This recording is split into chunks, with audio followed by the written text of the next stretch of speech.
Hi everyone, I'm Dr. CY, a board-certified neurosurgeon scientist by training and a postdoctoral physician scientist in longevity medicine at Stanford Medicine, working in the Snyder Lab. I'm currently receiving training to understand the individual health trajectories using emerging health technologies such as wearables and continuous biomarker monitoring and multiomics to identify risk states earlier and support personalized prevention strategies.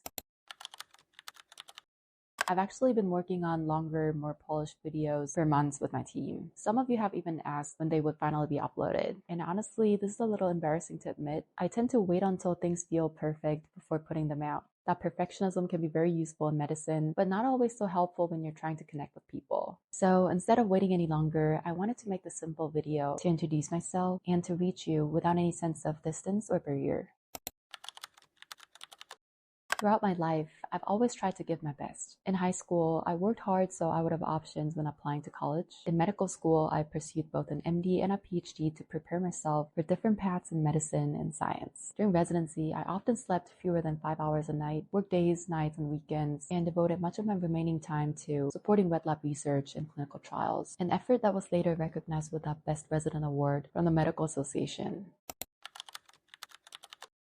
As a doctor, I held myself to a personal rule. For every patient whose name appeared on my discharge summary, I would do everything I possibly could to offer the best surgical care or treatment options. But at some point, I realized something difficult. Despite of all that effort, there were still endless streams of patients suffering. I began to see that much of healthcare is structured to respond after damage has already occurred, after symptoms appear, after disease is established, and after a diagnosis is defined.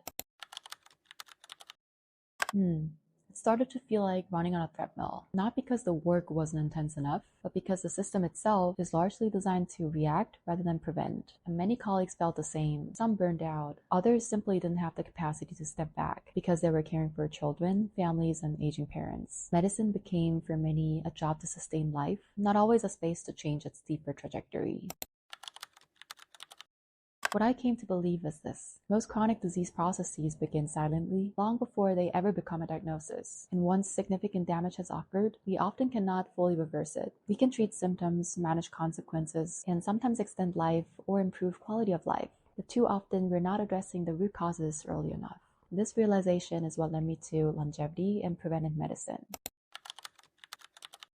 What gives me hope is that we now have tools that allow us to better understand our health in real time. Wearables, continuous monitoring of biomarkers, and emerging technologies can help us see how our body responds to nutrition, supplements, exercise, sleep, stress, mental health, and even our social and work environments. Instead of guessing or following a one-size-fits-all advice, we can begin to adjust our lifestyles in ways that align with our own biology and physiology.